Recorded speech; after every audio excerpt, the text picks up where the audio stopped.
Players were in this morning. Got an opportunity to watch the tape. A lot of good, but a lot of things that we can learn from too. And looking forward to this week, continuing to get better.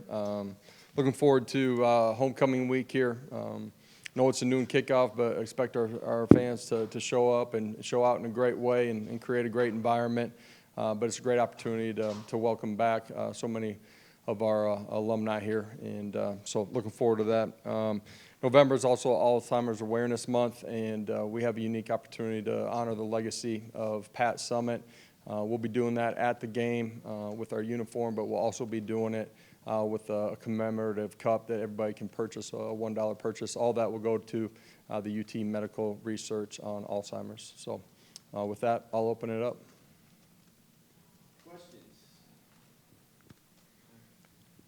After watching the tape, how do you grade how Dante did on the outside?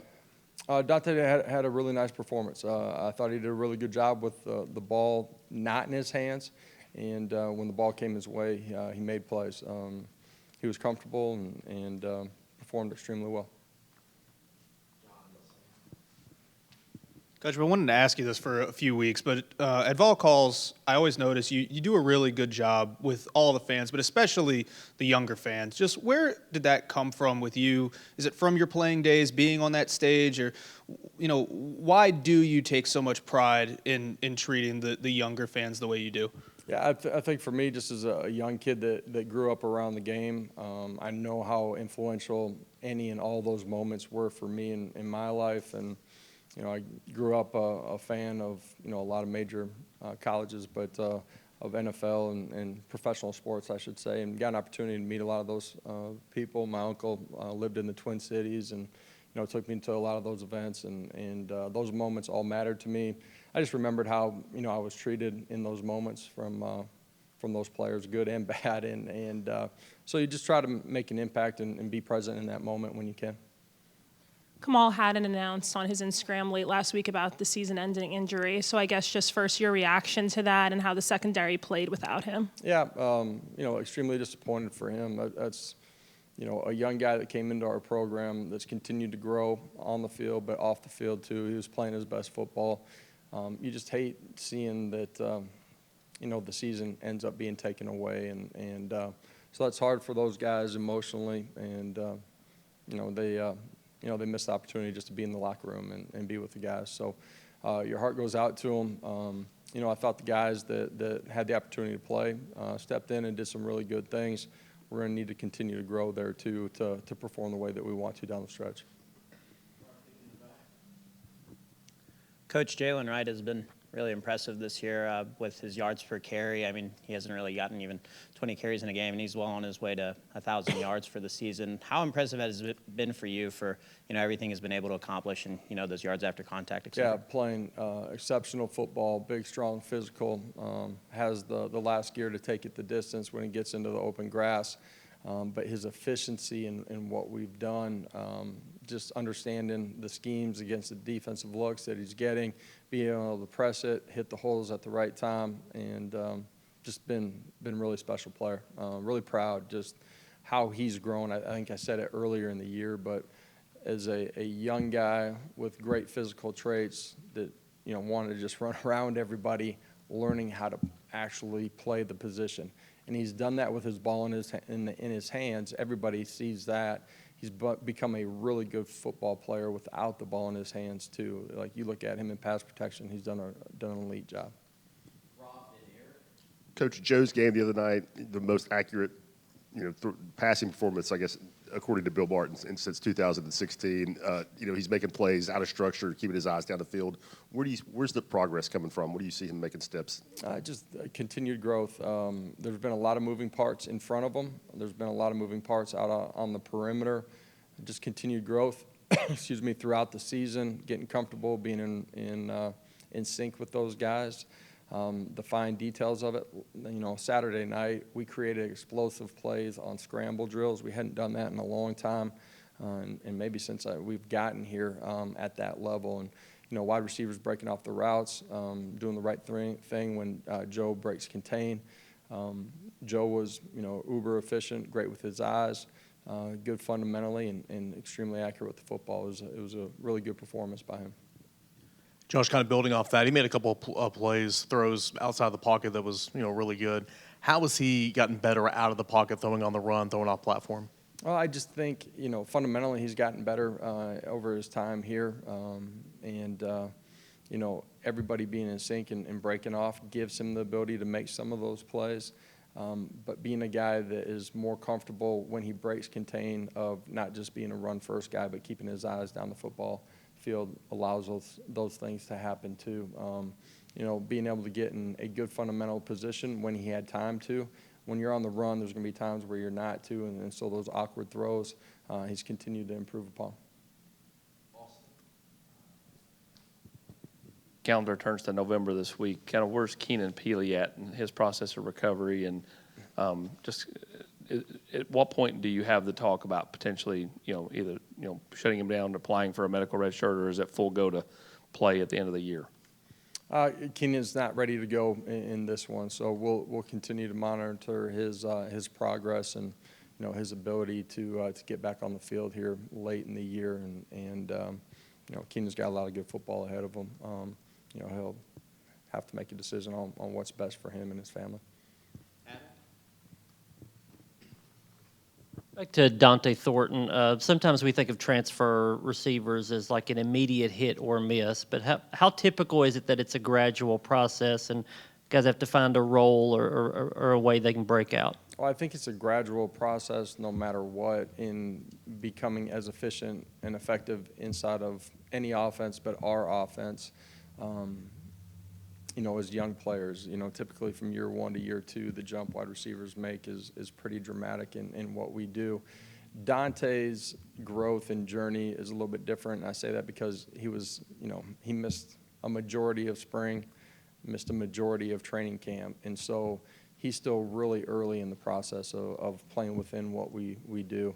Thought the other night he was comfortable, was really good at the line of scrimmage, down the football field.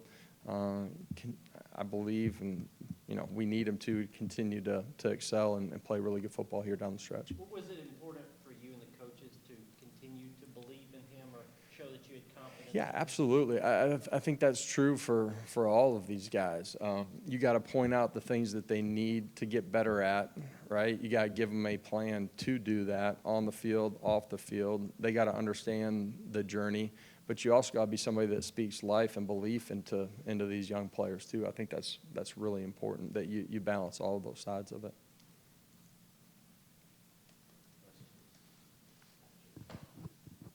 Coach John Campbell was ACC Offensive Lineman of the Week. Obviously, he has a lot of energy when we talk to him, when we see him. What's he done for you guys on the field Loves as a to blocker? talk about Waffle House. Never, yeah, right. What has he done on the field to help solidify that left tackle position? And the other night he got hurt a little bit, came back in. What kind of toughness is that from him? Yeah, first of all, he's smart. He cares. He works at it. He came in, wanted to be a great teammate. He brings energy to his teammates every single day. That's in the locker room. It's in the meeting room. It's in the weight room. He's very consistent in his work habits. He demands a lot of the guys around him. He's not afraid to speak up, and that's in the offensive line room. That's in the offensive unit room. That's within our inside of our team setting too. And all of that, I think, has parlayed itself into him being really integrated into the team really quickly. And as he's grown through the season, he's continued to improve. Named Offensive Lineman of the Week. Great recognition for him. How he played this week, but also how he's played throughout the course of the season. He plays extremely physical. He finishes. He looks and plays the part of a Tennessee offensive lineman. Early in the week, but when you look at UConn, what stands out about that team offensively, defensively? Yeah, I think, again, the line of scrimmage is going to be important. We can't let them have balance offensively. We got to disrupt the line of scrimmage, and then we got to get off the field on third downs. We got to do a great job of applying pressure to the quarterback. Haven't gotten home here much over the last couple of weeks, so that'll be important. Special teams are going to need to be solid, I think last Saturday, our specialists did a really good job. You look at Charles Campbell, the performance that he had. Josh Turbeville, kickoff, Jackson Ross. We're going to need that from those guys this week and throughout the course of the season. Offensively, we're going to need to have balance in this one. You got to be able to run the football, and we got to go win on the outside. So, The story doesn't change a whole lot from week to week, but within that, the matchups are going to be critical.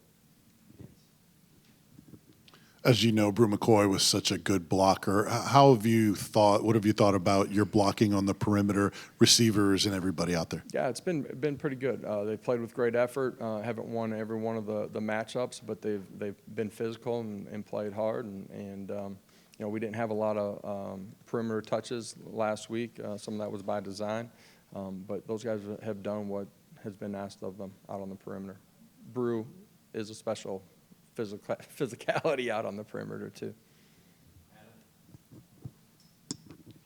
Late in the year, you've got injuries, so younger players are starting to play more. What impact does game performance have when you're judging guys in the off season for next year? Not just practice, but how they perform in games. Well, it's how you base moving forward. Every Sunday you look at that, your personnel, how you think you want to play. Injuries play a part, and how those reps are divvied up. When you finish the season, there's a baseline of this is who he is, this is where he's at. Man, there's a long journey before you get back on the field for a game, and I call it a journey a lot. You guys hear me say that, but it really is, man. Like, there's such a difference from year to year with players. You have to let them. You have a real meeting, and this is who you've been. Here's how you have to change on and off the field in the weight room to become the player that you want to and the player that we need you to be. But you got to let them go through that process too, and you got to evaluate young people for who they are today, not who they were yesterday. Dylan Sampson continues to be a guy that has shown up in big moments. Fourth quarter was big the other night. How has he continued to be a guy that you guys know you can rely on late in football games? Yeah, consistency in who he is, the energy, the focus, the work habits, the practice habits. It's who he is every single day, so you know exactly what you're going to get on game day. That's the model of consistency is what you need to become the player in every moment that you want to be. He's been that. He's been a great leader. You guys have heard me say that. He's continued to grow, dynamic in his playmaking ability. That can be out of the backfield catching the football. That can be him running the football. You saw him run through tackles the other night. You saw him bounce off people and extend and make plays. And he was really good in pass protection too. So he's becoming a complete football player, and we got great trust in him. But we got great trust in all those backs too.